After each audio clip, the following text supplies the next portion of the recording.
Assalomu alaykum. Hurmatli pensiya yoshidagi yurtdoshlarim va ularning farzandlari. Bugun men juda muhim masalani tushuntirib beraman. 1930 yildan 1935 yilgacha tug'ilgan pensionerlar shu oydan boshlab ayrim holatlarda yangi tekshiruvlardan o'tishi mumkin. Bu gap hammani xavotirga solmasligi kerak, lekin beparvo bo'lish ham mumkin emas.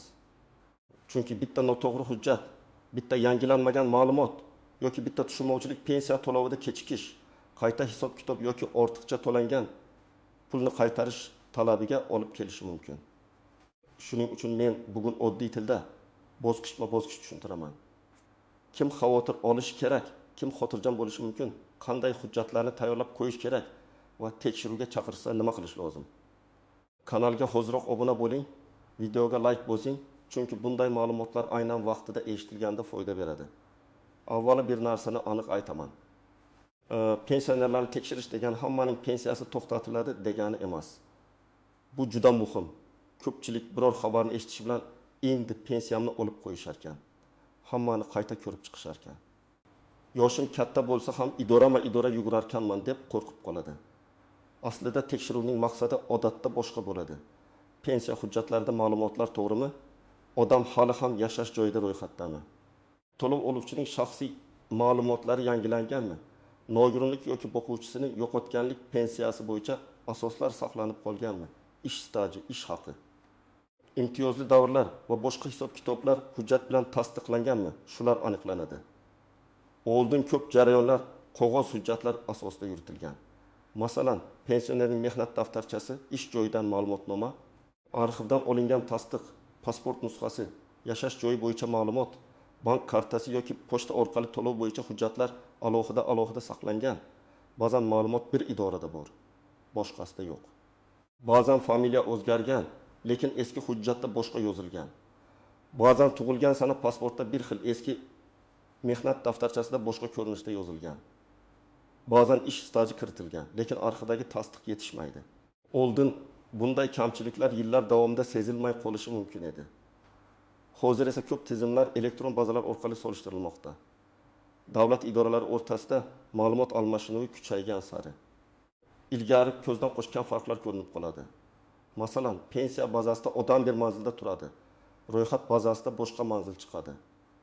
Yoki pensiya oluvchi shaxs haqida bankdagi ma'lumot bilan fuqarolik hujjatidagi ma'lumot mos kelmaydi. Yoki nogironlik muddati tugagan, lekin odam qayta tibbiy ko'rikdan o'tmagan. Yoki vafot etgan shaxs nomiga to'lov davom etib ketgan bo'lishi mumkin. Bu juda og'ir holat, keyin qarindoshlardan qaytarish talab qilinadi. Shuning uchun yangi tekshiruv deganda birinchi navbatda ma'lumotlarni aniqlashtirish, to'g'rilash va qonuniy to'lovni himoya qilish jarayoni tushuniladi. Endi kimlar alohida e'tiborli bo'lishi kerakligini tushuntiraman. 1930 yildan 1965 yilgacha tug'ilganlar deganda juda katta guruh nazarda tutiladi. 1930 yilda tug'ilgan odam bugun juda katta yoshda bo'ladi. 1965 yilda tug'ilganlar esa ayrim hollarda pensiyaga chiqqan, ayrim hollarda hali ish faoliyatini davom ettirayotgan bo'lishi mumkin. Bu guruh ichida oddiy yoshga doir pensiya oluvchilar ham bor. Nogironlik pensiyasi oluvchilar ham bor. Boquvchisini yo'qotganlik pensiyasi bo'yicha to'lov oluvchilar ham bor.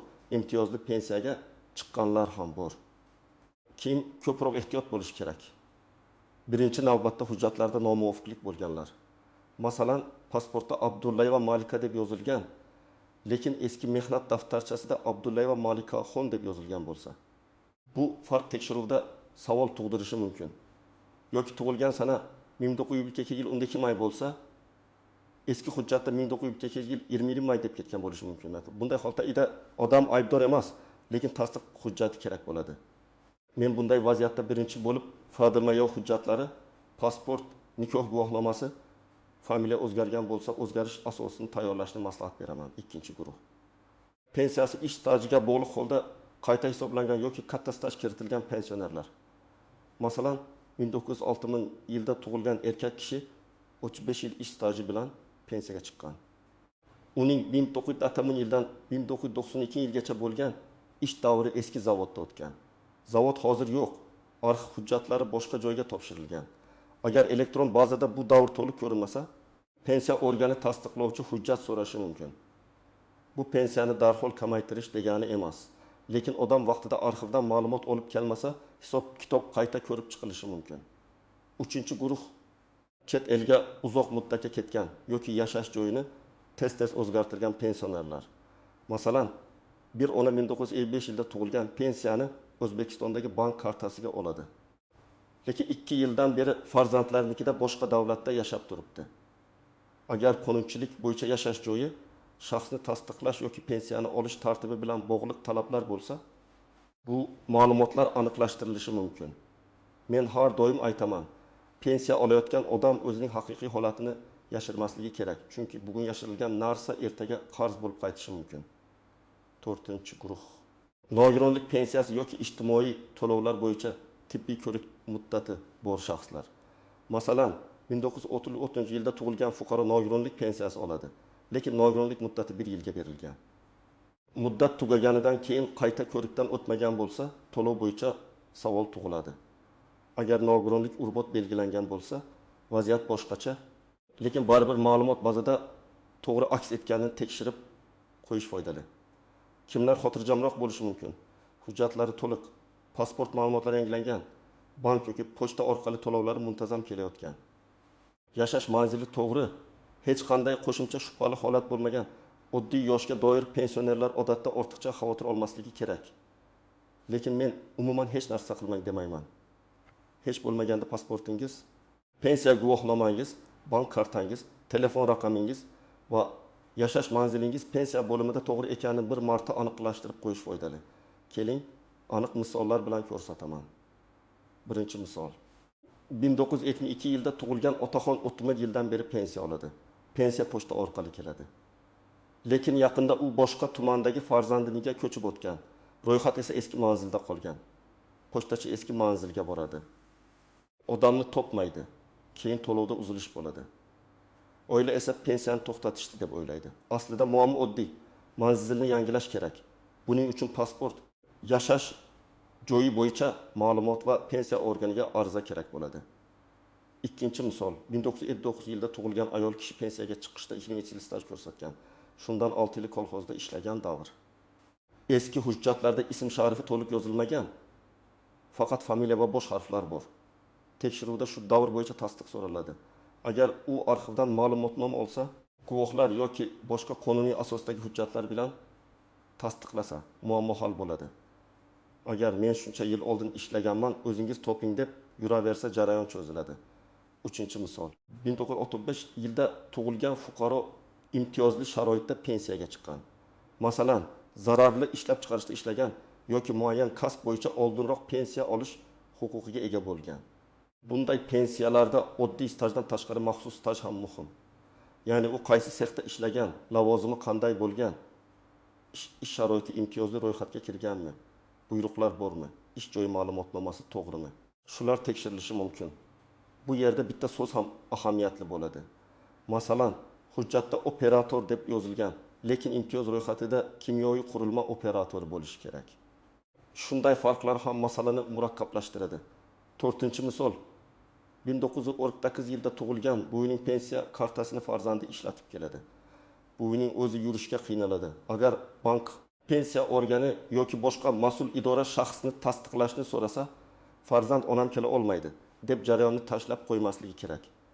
Bunday holatda ishonchnoma uyga borib xizmat ko'rsatish tartibi. Notarial yoki boshqa qonuniy vakillik masalalari bor. Eng yomoni, karta boshqa odam qo'lida yurib, pensionerning ro'ziligi aniq bo'lmasa, keyin jiddiy savollar tug'iladi. Endi istisnolar.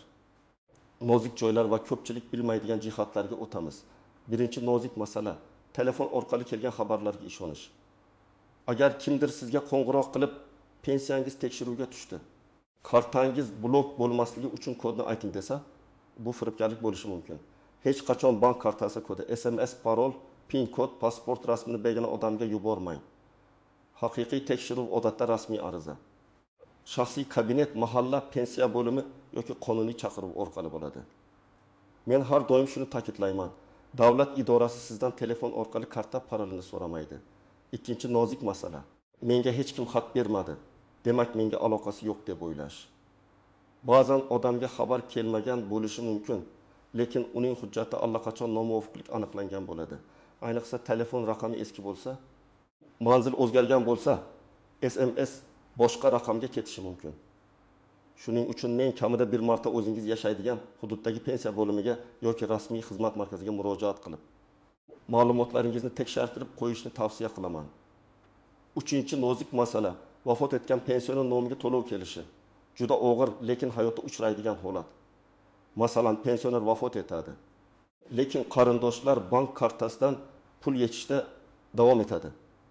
Ular baribir pul kelib turibdi deb o'ylaydi. Keyin tizimlar solishtirilganda bu ortiqcha to'lov aniqlanadi va qaytarish talabi qo'yiladi.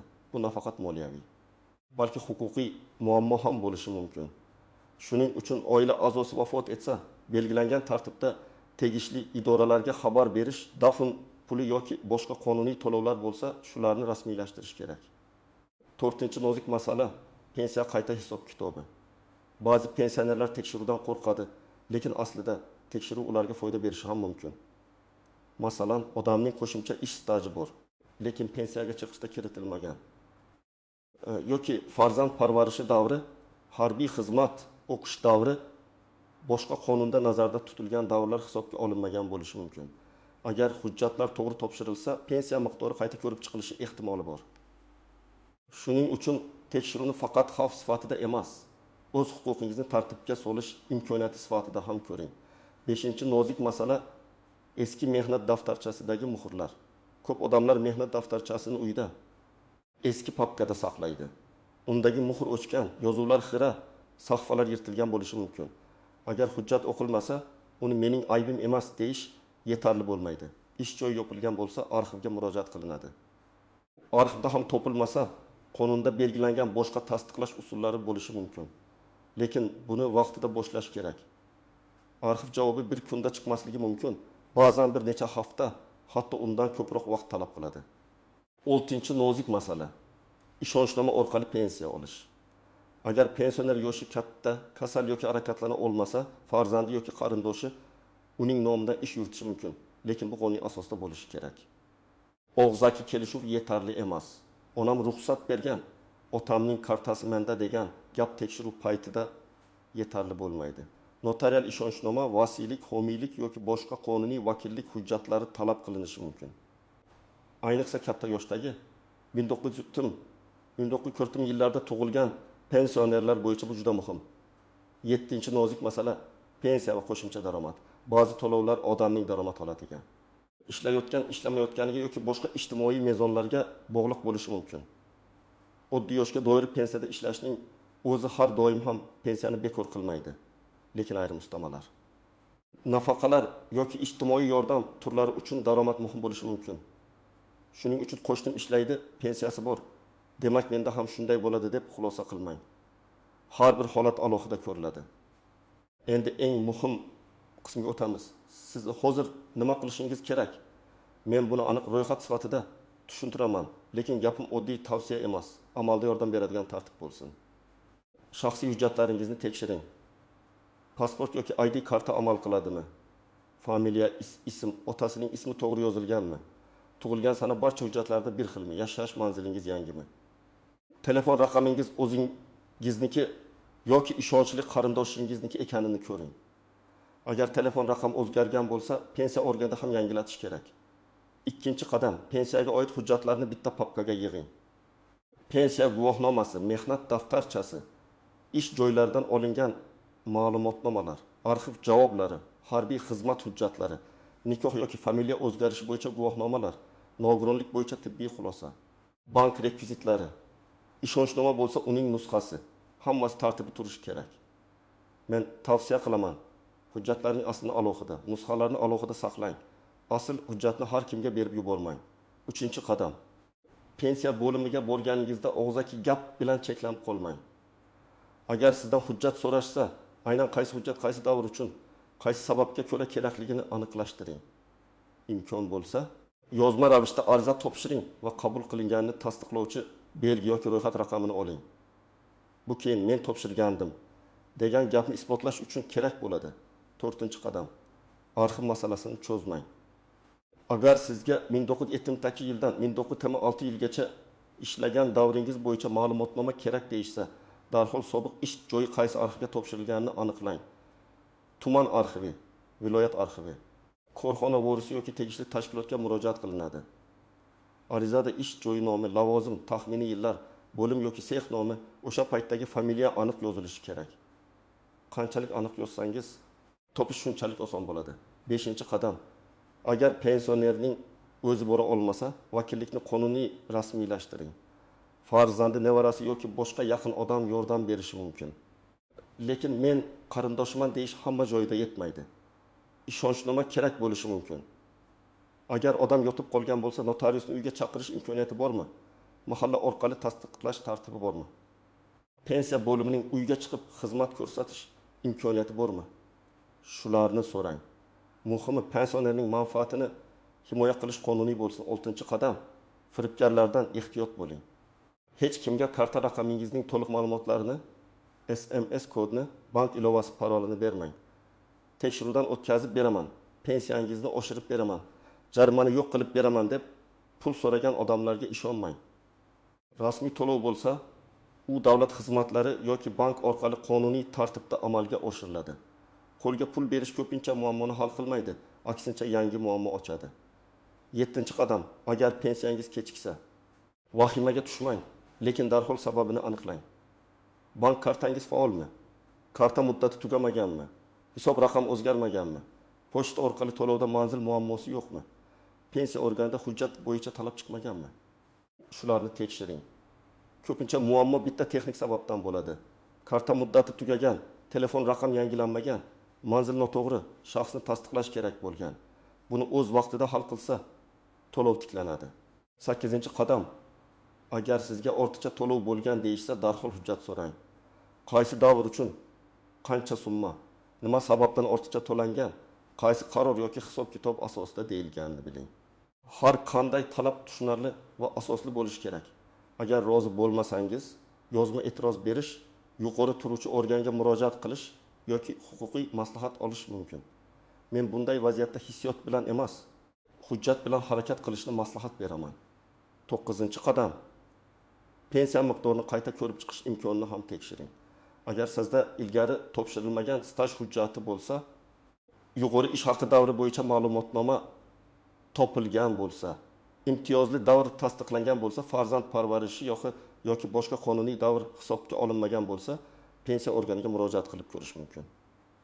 Hamma holatda pensiya oshadi deb va'da bermayman. Lekin hujjat bor joyda imkoniyatni tekshirish kerak. 10-qadam. Oilada katta yoshdagi pensioner bo'lsa, bu ishni yolg'iz uning zimmasiga tashlab qo'ymang. 8 yoki 9 yoshli odamdan arxiv, bank, idora, hujjat nusxasi, ariza tartibini to'liq tushunishni kutish qiyin. Farzandlar, nevaralar yordam berish kerak. Lekin yordam degani pensioni nomidan yashirincha pul olish emas. Yordam degani hujjatni tartibga solish, navbatga yozish, rasmiy ariza yozish, kerak bo'lsa birga bo'rish, tushuntirish va himoya qilishdir. Demak, hurmatli tomoshabinlar, shu oydan boshlab 1900-yildan 1935 yilgacha tug'ilgan pensionerlar bo'yicha ayrim ma'lumotlar tekshirilishi mumkin degan xabarni vahima bilan emas, hushyorlik bilan qabul qilish kerak. Tekshiruv hammaning pensiyasi to'xtaydi degani emas. Asosiy maqsad hujjatlarni aniqlashtirish, noto'g'ri to'lovlarning oldini olish, qonuniy pensiyani to'g'ri hisoblash va haqiqiy pensioner huquqini himoya qilishdir. Men sizga eng muhim narsani yana bir bor aytaman. Hujjatlaringizni tartibga keltiring. Pasport va manzil ma'lumotlaringizni yangilang, telefon orqali karta kodini hech kimga bermang. Pensiya bo'limi yoki rasmiy xizmatlardan aniq javob oling. Kerak bo'lsa arxiv hujjatlarini oldindan tayyorlang. Agar sizda ham shunday tekshiruv bo'yicha xabar kelgan bo'lsa, izohlarda yozing. Qaysi hududdasiz? Sizdan qanday hujjat so'rashdi? Qanday muammoga duch keldingiz? Men keyingi videolarda eng ko'p uchrayotgan savollarga alohida javob beraman. Videoga like bosing, kanalga obuna bo'ling va bu videoni albatta ota-onangiz, bobo bo'yingiz yoki pensiya olayotgan yaqinlaringizga yuboring. Bu ma'lumot kimningdir pensiyasini, huquqini va vaqtini saqlab qolishi mumkin.